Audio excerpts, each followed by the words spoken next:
Welcome to the Reimagining Faith podcast with the Pastors Jackson. This is a podcast for seekers, dreamers, and fellow sojourners who are trying to figure out what it means to be followers of Jesus in the 21st century. Well, we have been going through a podcast series right now in which we are talking about the three core foundational principles of Open Table, which are that we are theologically progressive, we are Pottstown focused, and with Jesus at the center. And so we're talking about being Pottstown focused right now. Last week, we talked with Marlene Armato about the fight for fair funding and all of the work to support our children here in the borough. And this week, we are joined by Tom Unhoused and Mark Borse from Beacon of Hope, which has been in the news. Yeah, if you've been reading the news, if you have live in the tri-state area, yeah, like you've heard the name. Possibly have. And if you are interested in any of the he said, she said, back and forth drama surrounding homelessness and the fight to help people who find themselves without houses, there will be links in the description of other news coverage of that. You can get all your juicy gossip from that. We don't really want to rehash any of that. We are actually just really excited about the work that you're doing now and the work that you are planning to do into the future. And I want to spend my time nerding out about justice.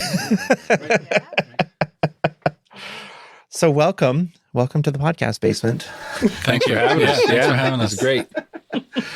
So maybe at the beginning, for those who don't know much about Beacon of Hope, how did you start? Well, in 2020, when the pandemic hit, the organization that did winter sheltering here in Pottstown, they would go church to church 30 days at a time. Didn't see it to be safe to continue during the pandemic. So Pottstown Living in Faith Together decided to step in, or at least try their hand at winter sheltering, and got emergency approval. That approval was because there was a governor mandate not to congregate or hang out together or look at each other without a mask on, right? So Pottstown Lift saw that as a gap. We were able to rent space at an old school at St. Aloysius on Hanover Street. And we had 27 beds. We had 4 classrooms. 3 were for men, 1 was for women. Not by design. That's just how the numbers work out. Wow, there were that many more men than women. Yeah, it's about 75-25. Yeah. In our area. I don't know about nationwide. I would assume it's something similar. It's similar, I think, in other places in Montgomery County. Yeah. So we did that. At the end of that season, we got approval for the second year because we weren't sure how long the orders were going to stay in place. The stay-in-place orders were going to last. We felt like we had momentum, so we wanted to keep that momentum going, and got the approval to do a second year there. We got the approval from the Archdiocese. We're able to sign another lease there and did it a second year. Now, what we learned from year 1 to year 2 was so much. Because before we opened the first year, I mean, we met with Good Samaritan, the people who work over there, and spoke with Hope Rescue Mission, but didn't really have a formal meeting, and Anne's Heart out of Phoenixville. So they really helped us with the first year, kind of getting an outline for some policies and rules and things like that. But we had to learn what we had to learn. We didn't know what we didn't know. And I mean, I'm sure it seemed a lot more simple before you started. Yeah. Right. Yeah. I mean, I had no idea what to. And it was also happening in a pandemic. So a lot of what people knew conventionally about running a shelter had to be adjusted. Yeah, we were all learning together. I mean, the frequent Friday meetings, the meetings with the Department of Public Health and Safety, and yeah, we were constantly learning. That first year, actually, though, we had 0 COVID positives. We did the masking, we did testing. We had 0 COVID positive, which was amazing. Yeah, I think we filled a bed something like over 5,000 times. I think it was around 5,700 times that first season. Wow. If I could just add a little context to it, you were talking about how Pottstown Lift started and how you guys got into the first 2 years of winter sheltering.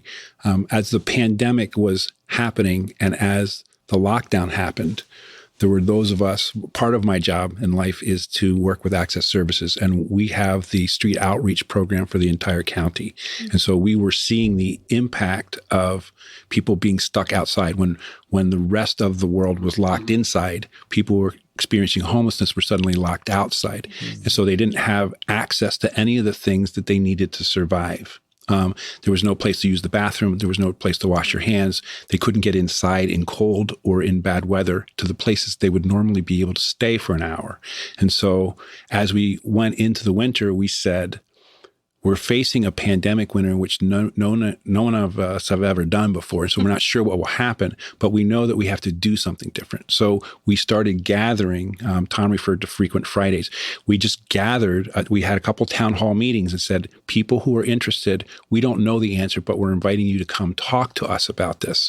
And then out of that, we decided, a group of us decided we want to work on it. So out of the larger group of interested people, there were people who were committed to action on it. And that became our Frequent Friday gatherings, which still exist. We meet every single Friday for a half hour just to talk about what everybody's doing across the county. Oh, this is a countywide. This is a countywide group. And in However, go ahead. Not run by the county, run by, like Mark said, people interested in taking grassroots. action. Yeah, it's just a grassroots response. And in that early conversation, we said one of the goals was to make sure that there were code blue spaces intact for the winter. And we decided that there were 3 hubs that made sense. One was Norristown, one was Pottstown, and one was Lansdale, because historically that's where a lot of sheltering happened. Tom referred to for over a decade and a half here in Pottstown, churches shared responsibility. So there was a way that there was a mechanism for that to happen. So we said, that's been happening. How do we continue it there? And then we said, we need an organization in Pottstown to sort of assume some sort of oversight of it. And Pottstown Lift said, oh, we are a nonprofit. We can take on this early initiative we agree to have that housed. And then we said we need a director, and people asked around, and somebody knew somebody who knew somebody, and it was Tom. So that's how Hey, that's somebody. sort of how that's how we got right up to the point where we said, oh, let's get into a shelter. Yeah, and at that time, I was the senior buyer for like a manufacturing company in Spring City. And I knew Deacon Dennis, just referred me, and he's like, hey, at least interview. And the rest is history, as they say. Yeah. Right? And it's been super easy, right? Yeah. Super easy couple of years. Yeah. So that's I'm really glad that you pointed that out, because I think we all lost track of each other, like generally, like humanity. We lost track of each other because we were either in or out. But I don't know that those of us who were in would have even thought about folks who would not be allowed in, because it felt like everybody had to be contained inside, but there were folks who literally couldn't go to the bathroom in a public space. Like couldn't go sit in McDonald's, have a cup of coffee. Right. Yeah. Right. I hadn't thought about that. Couldn't go to the welfare office to get their food stamps turned back on. Couldn't go to the Social Security office to get a Social Security card or their disability benefits turned back on if they were turned off for some reason. And if you think of those early days where the CDC put out guidelines for all of us, how do you stay at home? How do you stay clean? How do you sanitize? They were all written for people who are inside. And so I had a conversation with a man named Charlie at the transportation center in Norristown, and he said, there's only one bathroom, and it's here in the transportation center, and the sink doesn't have any soap. He said, so I know I'm supposed to wash my hands, but I don't have any soap to do that with. And so there were people who were really committed to keeping themselves and the people around them and the community safe, but they didn't have the means to do that. There was another young man named Brian who made an arrangement with the people who were cleaning the transportation center. They left supplies out for him, and he cleaned. Wow. And so I said, why are you doing that? Because people were still using the trains. And he said, people come through here and we have to keep them safe. And he said, plus this is my house and I have to keep it up. So there was a sense of responsibility to that space, but also a sense of responsibility to the community. But he didn't have any means other than working this deal out with the janitorial staff that would leave extra cleaning supplies, and he would clean overnight so that the first people coming in would come into a sanitary space. So those early conversations were sort of what impacted me about this is a whole world out here that we don't know yet how to respond to. I was also really worried that first day. I'm like, how are people getting food? Because they can't go in places and buy food, or places are shut down.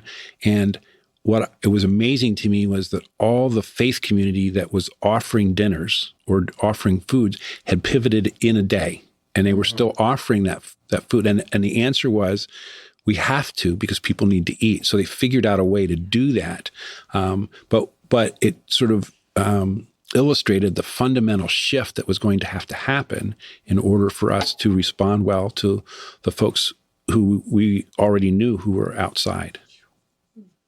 Yeah. That was the 3-year anniversary 2 days ago. Friday the 13th, 2020, when everyone stopped having different problems. Yeah, right. I didn't know that was the date. Yeah. I knew yesterday was Pi Day. Oh. I knew that. Right. Because my son loves math and I love pizza, so. I mean, it's Friday the 13th. It's easy to remember. Yeah. I mean, our church went virtual March 15th. Yeah. Like that today. I learned how to edit video overnight. I was up all night rendering that video on my old laptop. Put it out at 6 if you want to see something funny. Oh. It's amazing how much has happened, but how quick the 3 years seems to have gone by. Yeah. It's like how much has happened, but. What's the name of the game? Something unexpected happens, you adapt. So anyway, you were saying that was the first year. Yeah. The second year. So that first different. Year, I mean, in that first year, it's basically open door policy. Our focus was, going back to what Mark said, getting people inside, because there was literally nowhere for them to go inside at all. So our focus was getting people inside and allowing them to be inside, to be safe, to use the restroom, all that stuff. And in that first year, that's where, the values, hope, love, and grace kind of came. So we tried to do everything in that towards our guests and volunteers, behave in that, in those values. So I say that we had an open door policy. It was first come, first serve every night, and we opened the doors at 6 p.m. every night. But it was walk up directly to St. Al's building on Hanover Street. People were allowed to go in and out and smoke cigarettes and come back in.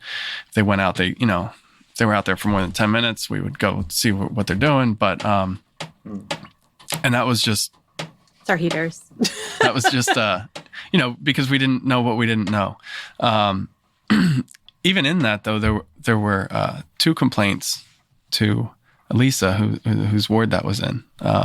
But there were 2 complaints, which were both addressed, and made some slight rule changes to make sure that they didn't happen again. But going into the second year, we needed to change that. So going into the second year is when we started doing a different intake or pickup location, and then transporting folks over to St. Al's. Also in that first year, and we're still partnered with them now, New Hanover United Methodist up in Gilbertsville. They had purchased the old Gilbertsville YMCA like 6 months before the pandemic hit. So they couldn't use that building for anything. So they allowed us to take our guests there twice a week to use the locker rooms for showers, which we still do now every week, and throughout the summer when we're not open. But moving into that second year, we adapted, made a lot of changes, a lot of adjustments, had a lot of, conversations where we sought out criticism so that we could be better. God bless you. And I wanted that to be a limited time, but right. I'm so glad that worked. Yeah.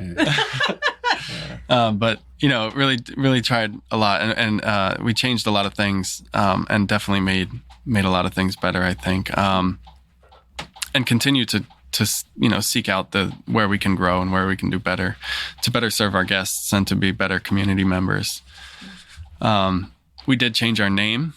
You introduced us as Pottstown Beacon of Hope. We're talking about Lift now, but the mission of Living in Faith Together was to find gaps in the community services available to the unhoused and try to fill those gaps.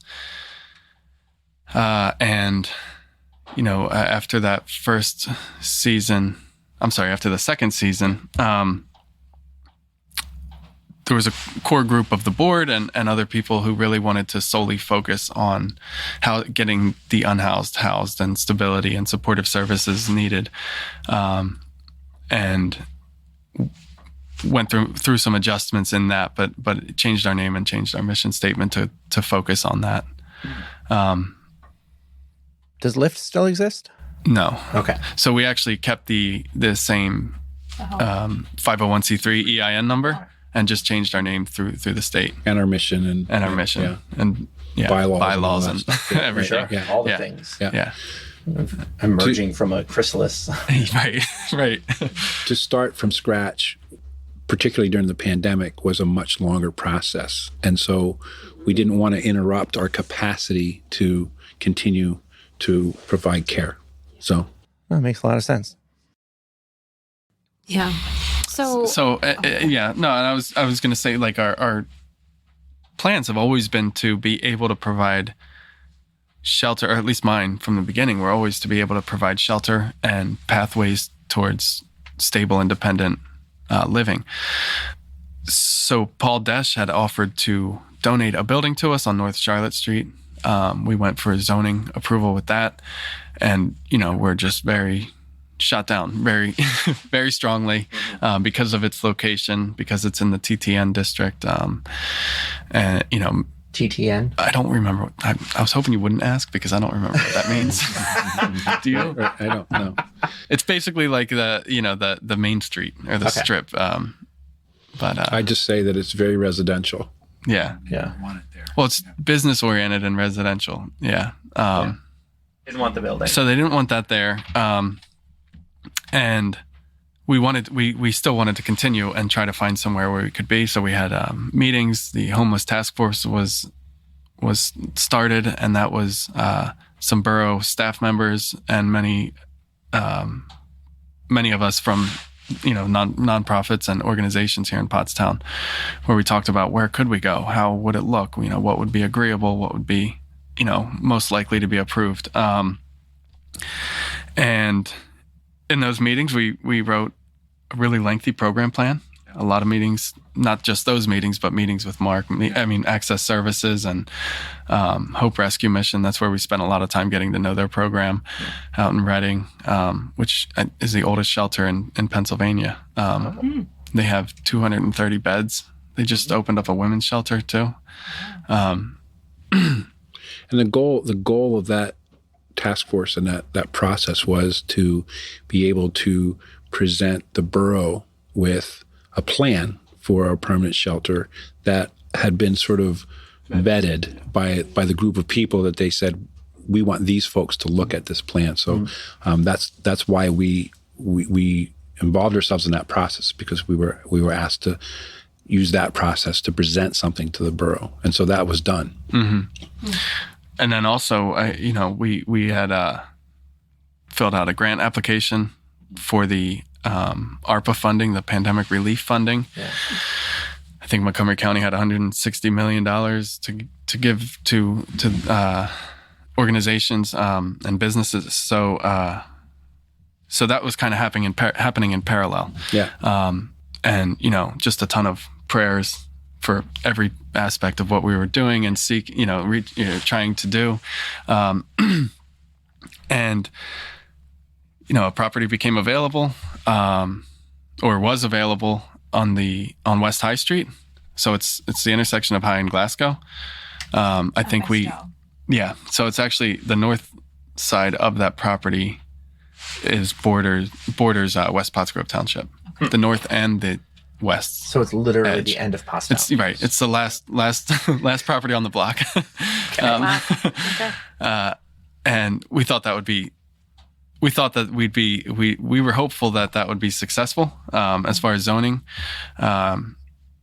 So we went under agreement of sale with contingencies around getting the zoning variance required and also getting the funding, getting the grant that we had applied for. And September 28th, we did get the zoning variance. I think we had to agree to 26 conditions from the borough, but they were all pretty standard. And things that we agreed with. They made sense. Yeah. I mean, our goal is to have a positive impact on the community as a whole, right? Partnership. Right. Yeah. We're in this together. Yeah. Because we see, I mean, I live in Pottstown. We so badly want Pottstown to be a place that Pottstonians are proud of, and that other towns look at as a success story, as a lot of us in Pottstown do with Phoenixville, right? So we think it's equally as important to see our mission out with our guests as it is to be good neighbors and have that positive impact on the community.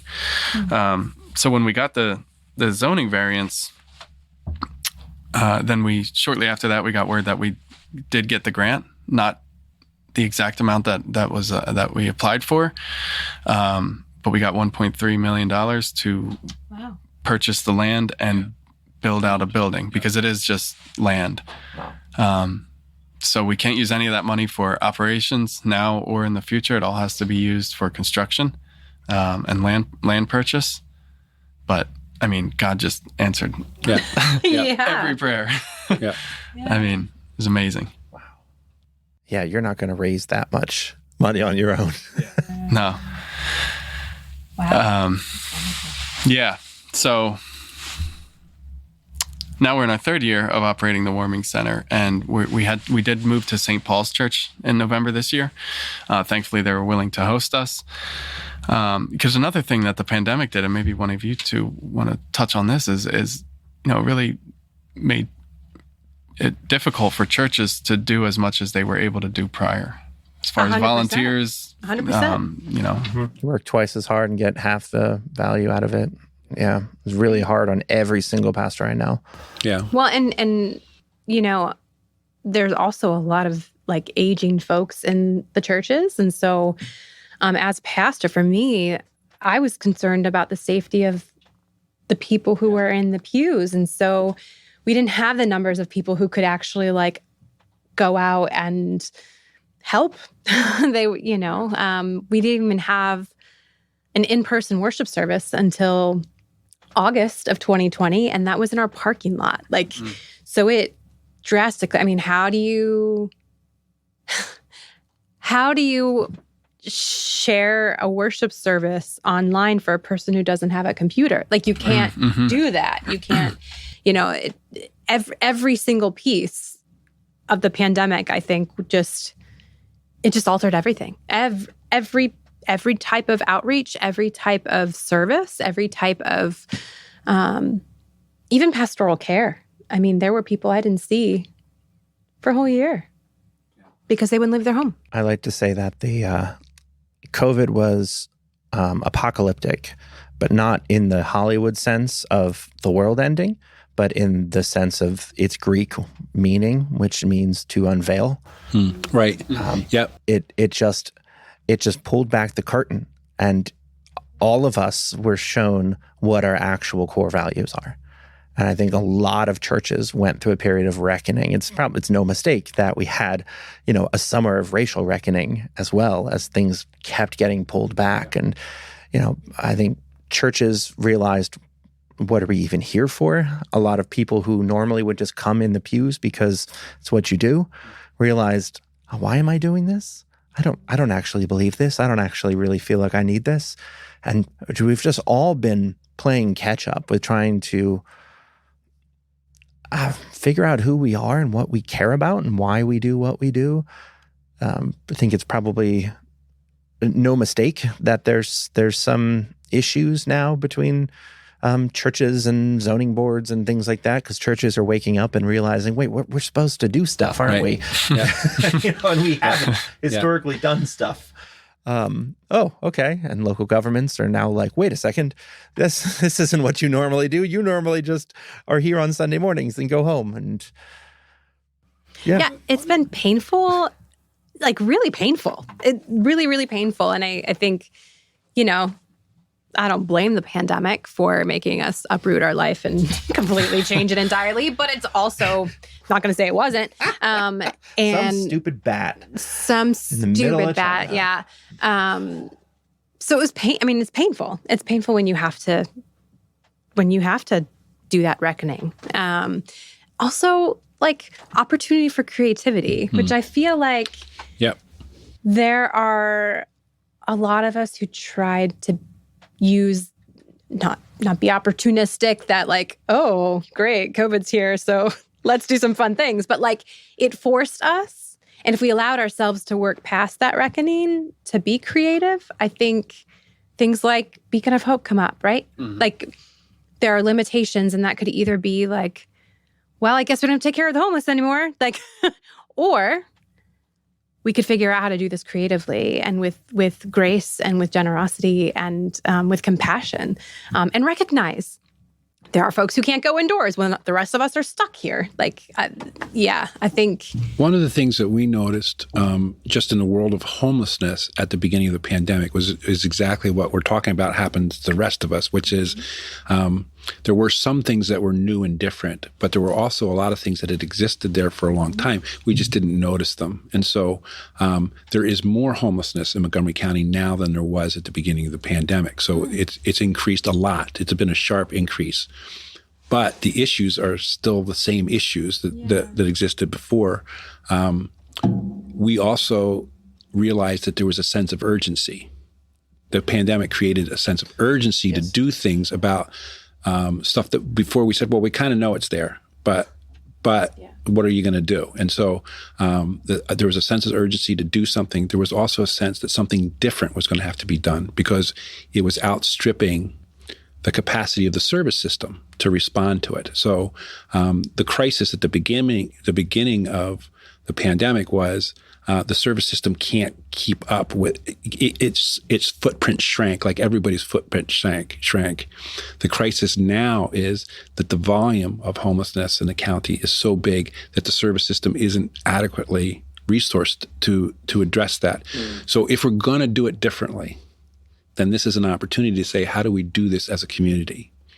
Which probably, I would argue, is the way we should do it at our best. Mm-hmm. But now it created, in the same way you're describing, is an opportunity to say, well, how would we as a community respond to what is actually a community level issue? So one of the things I keep hearing is that the homelessness increased dramatically through COVID, and then Norristown shut down their shelter. And so busloads of people are coming to Pottstown and from outside and seeking services and help here because you can get a warm meal every night of the week. And there's all of these bleeding heart hippies out here giving you free places to live and all that stuff. Have you seen that happening? I mean, you actually know these people's names. So I'm pretty sure you can get a warm meal in Norristown every night of the week as well.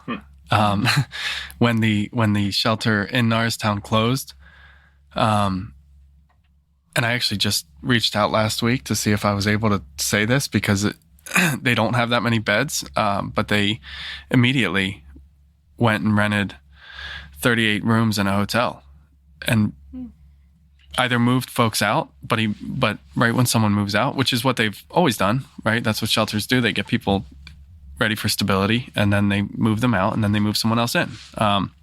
So in the year prior to the CHOC closing, the CHOC knew for a while that they were not going to be able to stay after June 30 because the land had been sold. And so they needed to leave. Their lease was not going to be renewed. Okay. So they knew this coming for several years, actually, prior to its closure.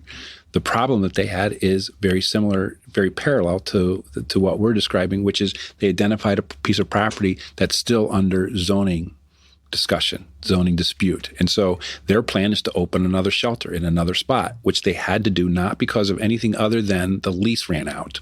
So they actually there was actually a discussion with the borough of Norristown, which is now the owner of the space, said, would you continue the lease for an interim period of time? And they were told no, that wasn't on the table. So while they're in this process of getting a new space to move to, the process took longer than they had originally hoped through no fault of their own. Sure. So they stopped taking more people in.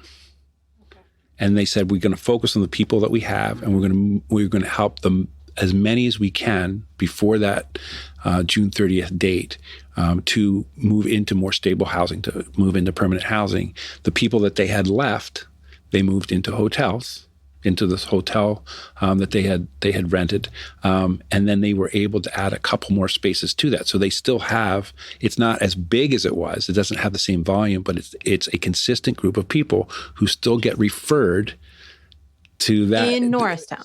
No, it's in Horsham. The hotel's in Horsham, but they get referred to that.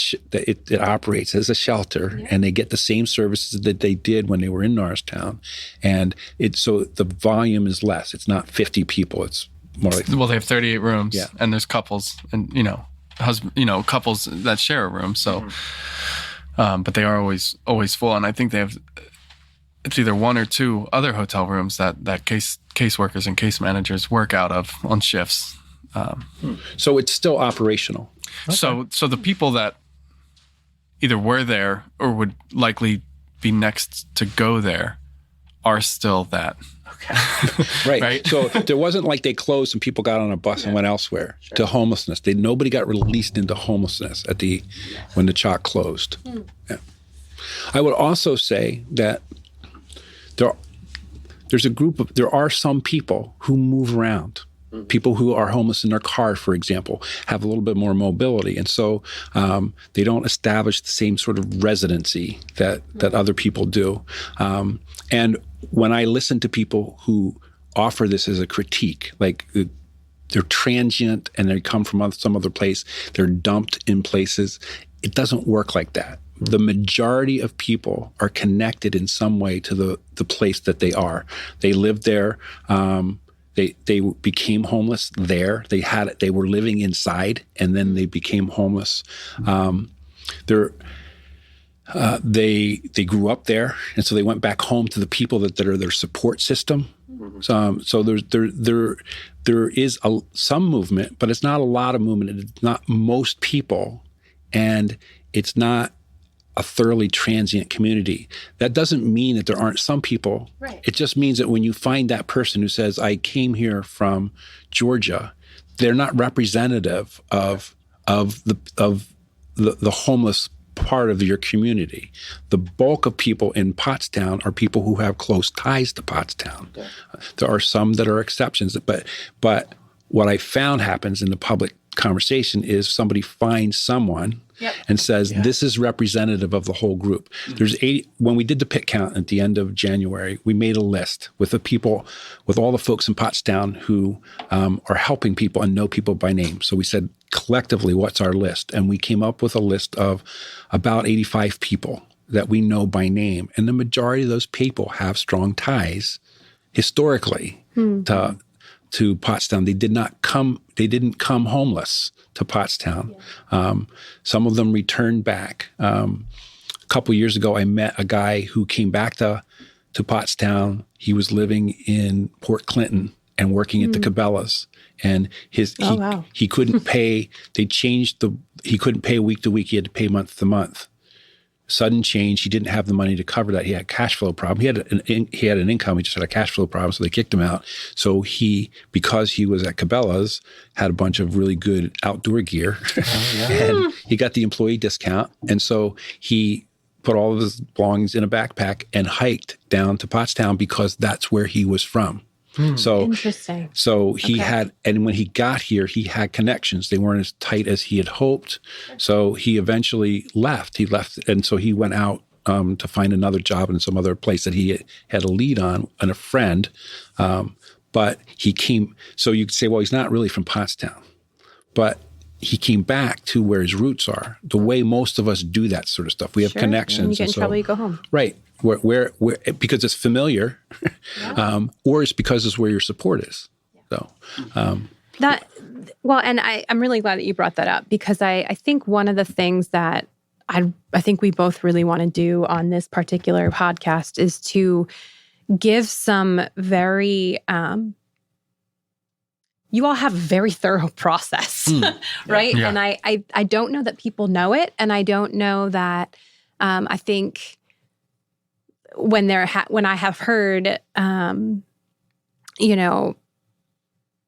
problematic things, it is based on like assumptions as opposed to like this is an actual organization who has taken very careful care, and I've heard you've evolved over the last several years. But can you share a bit about intake and what it looks like to get into the shelter? Who is allowed to be there?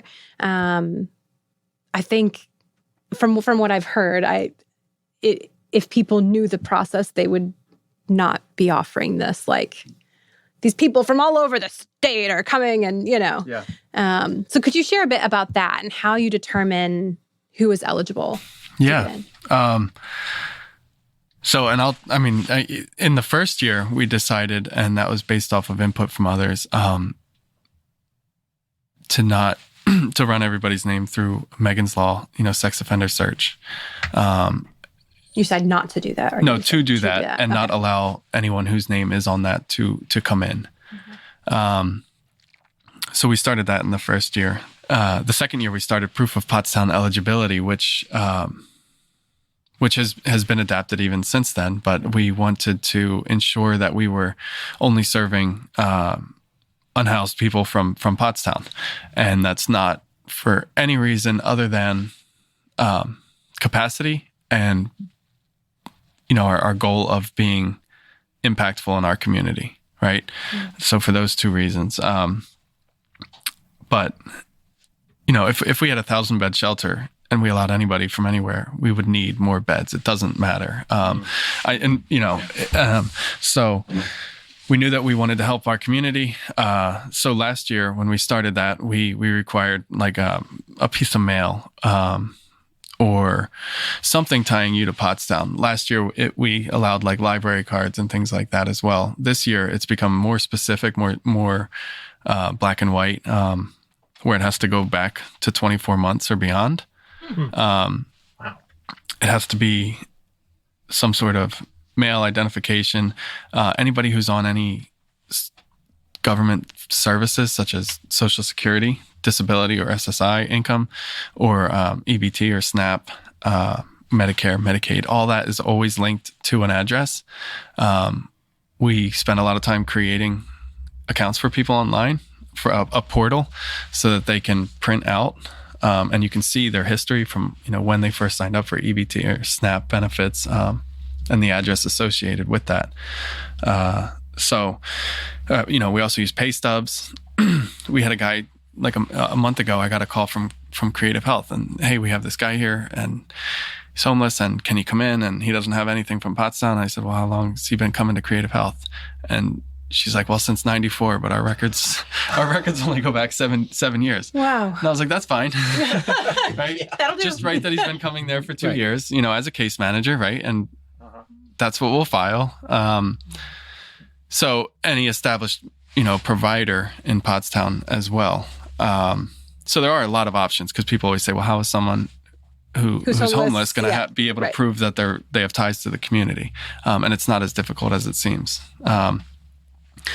And then also this year we started running names through background check type system. And if there's open warrants, we reach out to the police and let them know. Now, has any police ever shown up to pick a person up? Not at the shelter. No, they've been very respectful of our space. And I don't know. Usually, I haven't seen anybody get picked up directly for a bench warrant. Yeah. I'll put it that way. Yeah. So that's. We pride ourselves on the safety that we are able to ensure for our guests and want to be able to do the same in the community. And again, this year being at St. Paul's across the street from Franklin Elementary School, being across from the school didn't change our intake process. Our intake process was already in place ahead of time because of safety has been a priority from day one. Explaining that process to the superintendent of Pottstown and the principal made them comfortable, right? It made them comfortable enough to say, yeah, we're not going to cause any problems. School and the superintendent are both fine. We had meetings before we even signed the lease with St. Paul's. Yeah. We wanted to make sure that they were going to be okay with it, because the last thing we wanted to do was open just to have to close and try to figure something out, in the 11th hour. Okay. Because I hear I've heard the complaint before that, how are you having this across the street from a school? Isn't this inviting whatever? But I mean, if the people in charge of the safety of those children are okay with the system that you have in place, trusting the process, you should trust those people. Yeah, and I mean, well, if you could speak to that morning, to your routines of right. So we do intake at a different location. We do intake at Christ Episcopal on High Street every night. So again, it's first come, first serve. We keep a digital log of everybody who comes in, whether or not they had any results on the background check, or Megan's Law in case that person tries to come in a second time, or again. So when they come in, we log them in, and then at 7:00 we drive them over. We have volunteers drive them over to St. Paul's. At St. Paul's, just like in the second year at St. Al's, people aren't allowed to go out and smoke. If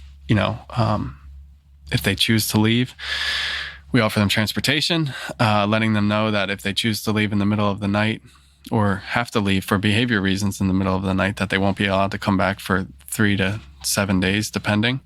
But if they choose to leave and not accept our transportation, they can't come back for the rest of the season. Because we have to keep it tight. So if a person in the middle of the night decides, you know what, I'm done, I have to go, but I don't want you to drive me around, I just want my freedom, they're done. Yes. They can't come back. Yeah. Okay. And they know that. I mean, that's a decision that they're going to make. Clear. Right? Yeah. Right. Yeah. That's not happened much. No, that happened once. I think so. Yeah. That happened once. But it has happened a few times where I've either gone over at midnight or 1 a.m. to drive someone away, or we've Ubered people away, and then they're banned for 3 or 5 days or whatever that is. In those talks with Stephen and the principal, they also asked if we could leave before school started, and some of that had to do with they use the parking lot at St. Paul's. The staff uses the parking lot at St. Paul's, the congestion on those streets, and just perception, right? Which we understand. We're not here to change everybody's mind. We're just here to work together, right? Yeah. So we drive all of our guests away. It's usually 3 or 4 trips in the van, so between 6:45 and 7:15. But we promised them that we would be out of there by 7:30 every morning, and we are. Which was the time they asked for. Right. Yeah. They asked us. Yeah. We said, "What time do we need to be gone by to make you more comfortable with this?" And they said 7:30. So. And where do you take them? Like, where do folks go in the morning? So we drive Monday through Friday. We go to Mission First Church behind there. That's the Pottstown Recovery Learning Center, which is a program of mental health partnerships. And so they run a day program with groups that focus on mental health recovery and substance abuse recovery. Not all of our guests utilize that. Yeah, I was just going to ask, what is the... So it's about half. People take advantage. Yeah, okay. Yeah, it's about half. Not all of them need it. We do have several of our guests that work during the day. So they go to, we drop them off there and they go to work. And then on Saturdays, we go to the transportation center, Mission First, and the mall, because there is nowhere open. Yeah. And that's a reality, right? Yeah. For 3 years in these frequent Friday meetings, we've said, where can people go during the day on the weekends? Yeah. We've yet to come up with an answer. The Salvation Army too, but they are having that issue as because well, right? they don't have staff. Right. So, And then on Sundays, we take everyone to Pottstown Bible Church on South Street because they do a breakfast, a service, and then a lunch afterwards. So this is one of those examples where COVID, the pandemic, shone a light on something that already existed. Yeah. So people were locked out of all the places they could go, but there's not many places for them to go anyway. Mm-hmm. So now we don't have the same lockout happening, but there's still no place for people to go very legitimately. You can go to the mall only so long. You can only go. Well, and it depends on what you look like and how much stuff you got. Right. And you can only go into McDonald's for so long. You can only go into a space for so long. So there still isn't. And in most communities, there's not a legitimate place to be if you're homeless, even during the day. However, I mean, the Pottstown Library has shown so much grace to the unhoused community in Pottstown. I mean, the amount of times that they've called me to ask if I could help with somebody, but just knowing how many people go there during the day to try and get something moving forward in their life. Use the computer. Yeah. Or just take a break. I mean, I know it's quiet. Yeah. It's quiet. Right. Right. And there's not much drama, right? And there's not much expectation. I mean, so I was homeless for 2 years, like 12 years ago, and although it may seem from the outside looking in that people experiencing homelessness generally don't have anything to be concerned about, right? But when I experienced it, it was the opposite. Not only worried about all the worries of being an adult, but, the worries of food, safety, shelter, and then also those broken relationships and all those things that led me to that. So, there's a lot of stress, there's a lot of trauma in the people that we try to help and serve. And this is sort of I want to insert this here. One of the things that sometimes I hear people say is just about the idea that there's a plan. Like I have a plan to roll into a town because I shopped and I heard that it was, and the reality of it is that when people are experiencing homelessness, they go into survival mode. They're just trying to meet their needs this day, and it's typically day to day. So one of the struggles to help in supporting people is figuring out how to help them through a process that takes time, because even if I decide to go to the library today, what's the weather going to be? Am I going to get wet? Am I going to miss my lunch? Where my lunch is going to be if I get there. So we see that even in accepting medical care. If I go to the hospital, if I go to a clinic, am I going to miss a meal?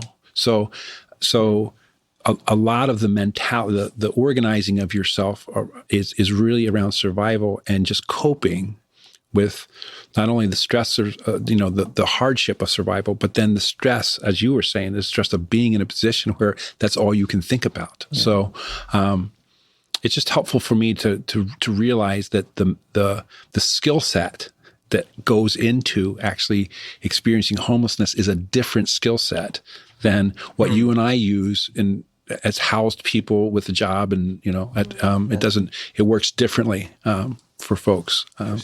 But so sometimes the expectation is that people should be able to figure themselves out, should be able to get what they need, should be able to move on, or that there's a lot of planning that goes into where I land in my homelessness. It just isn't. It doesn't quite function that way. I might come into a town that doesn't require me to have a car to get the stuff I need. So in Montgomery County, there's lots of spaces where you can go if you do have a car. There's limited numbers of spaces where you can get your needs met as a person that has to do everything on foot. So it's not just like, well, we picked this one place. Right? No. Well, and I mean, professional housed adults struggle with reaching out and seeking help, yes. Right? So, and feelings of judgment, right? So put yourself in the shoes of someone who's outside, who doesn't, can't keep up their hygiene, all of those things. So those are just exaggerated. There's a pretty regular conversation that I have in our street medicine rounds where the doctor is saying it would be really helpful for you to either go to the clinic today or go to the ER. And the answer sometimes is, I'm not clean enough. I'm not clean enough to go there. Like they're doctors, it's okay. Or I'm not clean enough to get in your car. So there's just that's a reality every day for lots and lots of folks, which is why even a thing like being able to be inside for a night and being able to get a shower, it's really life altering, even though it may not look like that to the outside. Because you're here we are 3 months later or 180 days later, and you're still in the warming center. So the warming center that's currently operating, I know you all are in the process of applying for variances in order to continue operating, but this is very much a short-term solution, right? I think we've probably got 10, 15 minutes left. Can you cast your vision for what your hopes and dreams and plans are for this permanent space? Well, in a sentence, it would be to work myself out of a job, but in Pottstown. But no, so it's going to be a 45-bed facility, and the plan is to have half of the building be individual sleeping quarters. So another thing that we've learned in looking at other models that are out there is not to have big open spaces. Sleeping space, like auditorium style sleeping spaces. So we want to give everybody their own private Seems like there's more dignity room. in that. Right. The ability to lock your stuff up is huge. Well, that was one thing that, like, a travesty when we worked together the first time. Like, folks can't leave their stuff. Right. Yeah. So they have to take everything with them. Right. So either you just don't have things because you're going to lose them, or you walk around with all of your clothes on your back and all of your things in your hands, and you have to find a place to plant. Like, You'll be happy to know that we adjusted that this year. That's awesome. That's So awesome. everybody can kind of keep their stuff in the back storage office, but they can't go to it more than once every 2 weeks. So they can't be running back and forth every night. But it's a limitation. It wasn't like we don't really care about people's things. No, it was just because we couldn't. We can't. Thankfully, we have a little bit more space at St. Paul's to be able to do that. So in a new space, the idea is individual spaces that have a door on them and there's privacy, there's some security to that. Yeah. Another benefit to that is not having to have separate areas of the building for men and women. So there's private space. Everyone has their own private space. Those sleeping rooms would only be used during sleeping hours, and we would have staff, kind of like in the center of the room and around, a circular desk, being able to be there for anything. Supervision and oversight. Yeah. And A circular desk in the middle of hallways with rooms, like a hospital. no. Like a nurse's station in a hospital? I'm trying to imagine. Yes. Similar look and layout. Okay. Yep. Like when Swanson got his desk in Ron Swanson in Parks and Rec, when he got it in the middle. and he had to be in the middle, and he's like, God, this is terrible. Yeah. Anyway. Yeah. That's a deep cut. Thank you. Yeah, So right. we actually have a picture of that on that new website page under our under the About Us /permanent shelter page on our website.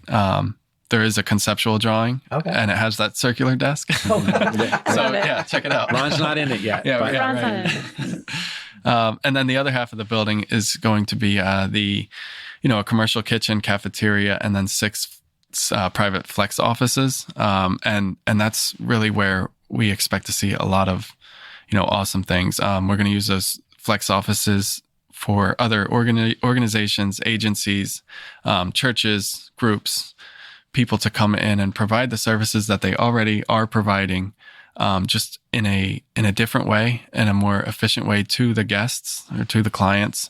And that's something that was, really proven out of street medicine, that if you want someone to benefit from a service, bring that service to the person rather than asking them to show up at a specific time on a certain date. Right. So we plan to have, everything from Bible studies and prayer groups to recovery meetings, to street medicine and, on-site clinics and vaccine clinics and legal aid. Yeah. Right. We had a meeting with the Pottstown Housing Coalition. Is that what it's called?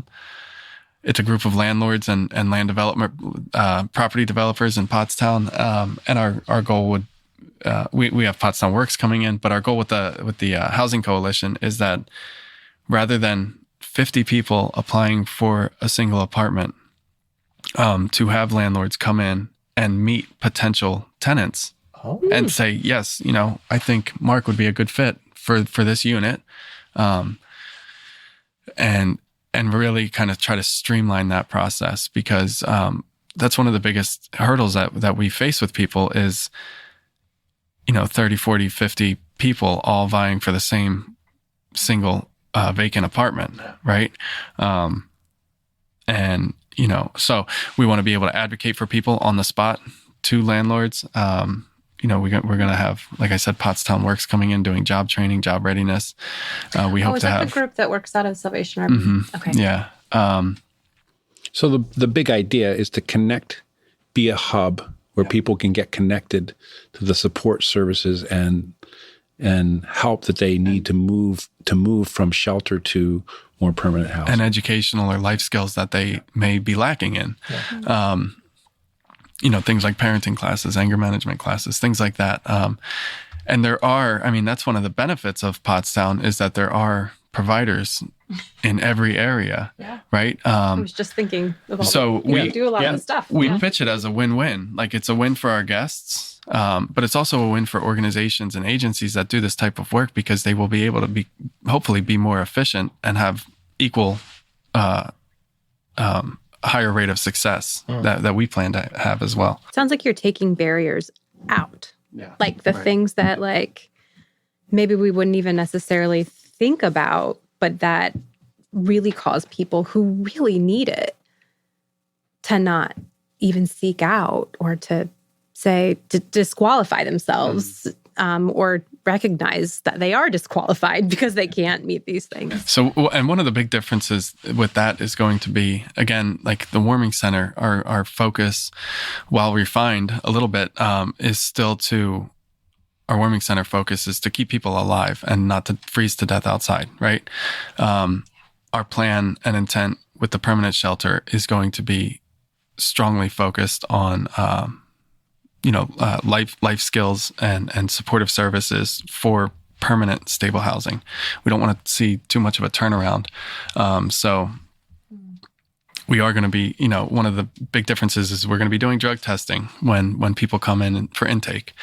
And this is, I'm glad I have the opportunity to explain it, because people always ask, well, what if someone fails the drug test, right? And the idea is that if someone fails a drug test for fentanyl, we're going to require that person to go to detox. We're going to help them get into detox, right? We can get people through MCORT, and other programs. We can get people into detox same day, usually, right? But if someone fails a urine test for marijuana, we would, in their individualized care plan, write out a timeline for when that's expected to be different, right? And then just kind of hold them accountable to that and work with them through that. And provide what's needed to no longer feel the need to, use. So it's not going to be black and white. Again, everything's going to be individualized care. So the only staff that we'll need to hire will be case management. Again, we intend to have all those other services come in and be provided by existing providers. One of the things that we didn't really touch on exactly is just the fact that all of this is very relational. Yeah. So when we talk about homeless people or homelessness, it's conceptual and it's sort of vague and faceless. But when we talk about the folks that are using the warming center now, these are people that we know. We know the names of them. Mm-hmm. We know where they are when they're not at the warming center. We can find them if we want to and or need to. And when there's a problem, we respond to it out of the relationship that we've developed with them. And so sometimes when we talk about, well, what's your policy? We do have a policy, but it's also grounded in the fact that we... Love as thyself. Well, right. Well, it's like, how does that policy apply to Mark and what Mark just did? Right, exactly. And Mark, man, I can't believe we're doing this, having this conversation again. I wonder what that means. And so that's also part of the way we want to invite other providers to come in. This is an engaged process. This is where we're giving sort of, in a sense, a warm handoff. This is a space where people can come to provide a service. It's also a warm hand. We know these folks, and we want them to do well. We want your service to be effective. And so all of that is about sort of relationally based engagement. Yeah, so and it provides a place for those people to feel comfortable. Yeah, right. Sure. It's their home. Yeah, it's their home. Yeah. Right. So Right. it's not like, I think that's really and cool. I mean, it's important. I mean, building that trust with our guests is so important, which is why hope, love, and grace are the core values. Because without building that trust, it's unlikely that someone who's experiencing a lot of trauma or lack of self-respect or value for themselves, without having that trust that we can help them, they're not gonna ask for it. Well, one of the other lessons that we learned out of street medicine was, in addition to you need to bring the service to the person, is you usually have to adjust or adapt the way you provide the service in some way for it to be effectively used. And so the service providers who are doing really well and helping folks experiencing homelessness are the people who have figured out our normal intake process doesn't work in this situation. So even learning that the way we're going to help this group of people who are part of our community and who we have set up shop in order to serve, we're going to do it a little different. We're going to show up at Tom's place, and we're going to meet them there, and Tom's going to give us a room, and we're going to, we'll have Wi-Fi access, but we're going to do this mobily rather than, in our office. I know where this person is, so I can come find them. As opposed to saying, well, you didn't show twice for an appointment, so we're gonna blacklist you for a year. Right, right. Yeah. So we expect, the other thing that we expect out of sort of in terms of hope for the shelter is that it can help sort of live in those gaps for how people use services and then how they're offered as well. Because a lot of times that's the barrier. People don't use a service because it just doesn't make sense, or it's not offered in a way that they can utilize. And and our goal and expectation for the property itself is that you will not know what's going on there unless you come inquire what's going on there, right? And that's how it is, at some of the bigger shelters, like, around us and across the country, like neighbors don't really know what's going on there unless they go in and try to find out. Because a lot of people have talked about fears of overspilling or spilling over. Yeah. But these are people, not a pot of boiling water. I mean, I don't even know how that would happen. Right. The idea that wherever this place is located is going to basically become a garbage dump full of syringes and crime and all of that. So that's not borne out in bigger shelters across the country. That's a fear based in ignorance, not in any example of anything that's ever happened. Yeah. Yeah. So we're really excited. Any idea, that. Like a timeline? I mean, you're dealing with red tape, so who knows? Yeah. But generalized? So the sellers have a title issue that they need to clear up before we can close. Okay. And that's legal real estate things that I don't care to learn too much about, but I know that but learning about them wouldn't speed up the process anyway. Right. No. It's not like we could apply our new knowledge to it. Right. So it's a title issue that the sellers are working towards. I think the sellers are hopeful that they will have that solved by the end of April, so we can close. The hope is to close around then. Outside of that, no, not really, because there's so much. Like I said, it's just land. It's, I think, 3.2 acres. So wow, that's a lot there's of land. Yeah. So there's everything that has to get done around that as far as permits and land development. Right. So I know that the prefabricated steel structure will take about 9 weeks from start to finish to erect and outfit and completely finish. It's not going to take long at all. What? But that's the quickest part of the process. Right. So the actual building. Right. Wow. The building is the easiest. Where do you buy a pre-made shelter from? The internet. Amazon, it delivers. They deliver. Geez, 2 days. Right. Well, if you want priority. Right. If you're a prime member, right. Then you, they then you might get it in 2 days. I don't know about that. Use my affiliate link when you buy that. Yeah. And one thing I forgot, we also asked for approval to put 10 pallet shelters behind the shelter on the property within our fenced-in area, and we got that in the zoning approval as well. So pallet shelters are individual kind of living buildings. I don't know what the square footage is, maybe 100 square feet. So there's 2 sizes. One is 64 square feet, and one's 100 square feet. Yeah. Wait, pallet shelter? So that's the brand name. Palletshelter.com. So it's not like a shelter made out of pallets. No, they're like insulated PVC, stainless steel. It's like IKEA kind of built thing. a house. Right. Like they come flat, packed, and they were actually developed after Katrina.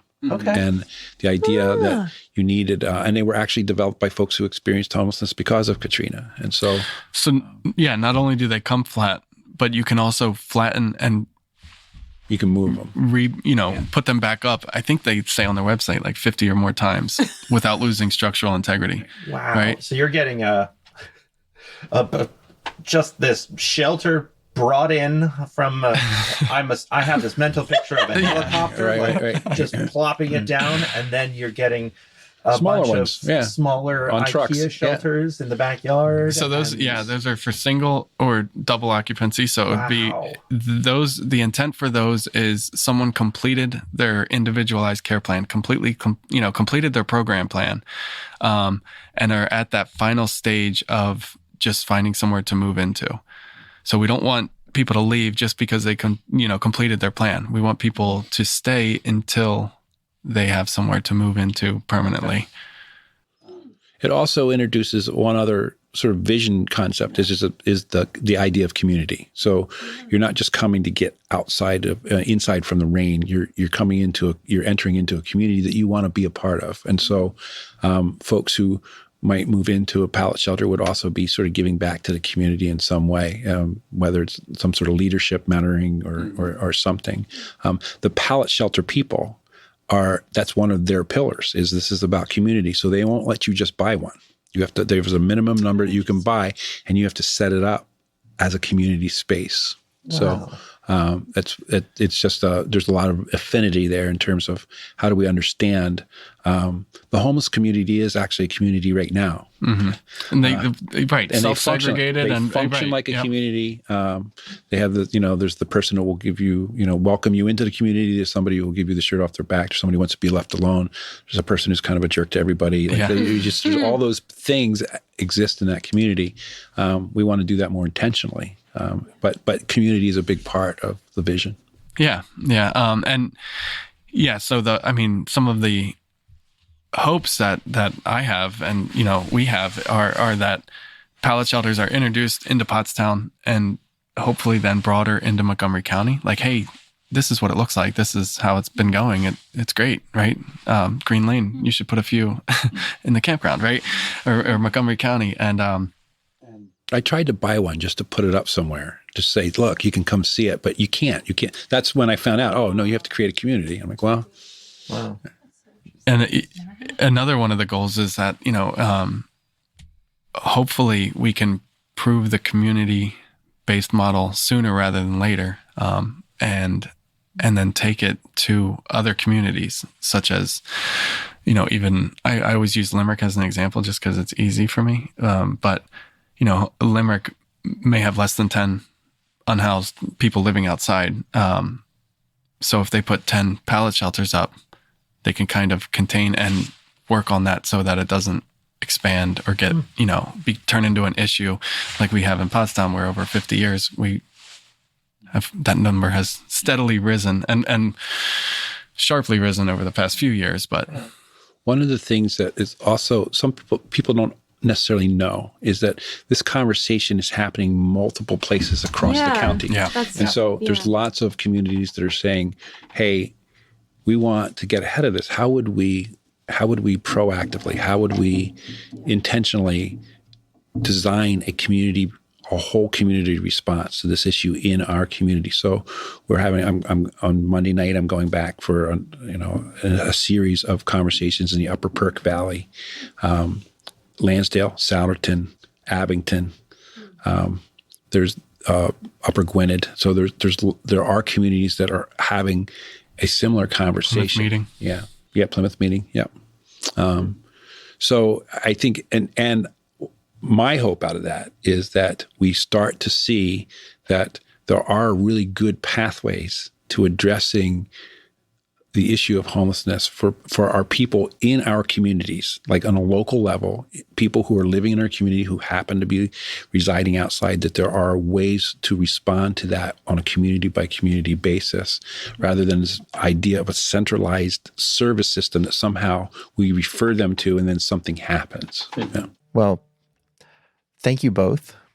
Thank for you. spending time laying out your vision and your history. I think I can say confidently that every single person who listens will have learned something, because I learned several things and I thought I knew what y'all were doing.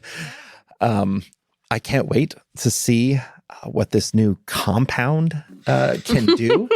It just sounds so exciting. We'll invite you over on helicopter day. Yes, please. I cannot wait for that. Well, and it seems like something that, like, people can jump in on, right? Yeah. Like, I was just wondering, like, how can we get involved? How can we, like, participate? How can we help? I mean, recently it's been going to borough council meetings and, like, having conversations with the ministerium about how to support the efforts. But what about the actual work? Like the work that... So at the warming center, we have 4 volunteer shifts every single day. Volunteer opportunities. You can, on our website, pottstownbeaconofhope.org/volunteer, under the How Can I Help section, you can sign up to volunteer. We have meals every night. So we have a meal coordinator. So those meals are always provided by churches, groups, or individuals. We're always trying to work with volunteers to do things in the community. We've done some trash cleanups. And there's a ton of opportunity, with volunteering. And when we ask people to come out and volunteer, I'll get calls usually in the beginning of the season when we first put out the Sign Up Genius, but I'll get calls like, hey, what do we have to do? Do you want us to, like, clean, sweep, this, that? And, we all we ask of the volunteers is to connect with people. Just take the time to say hello to someone and talk to someone.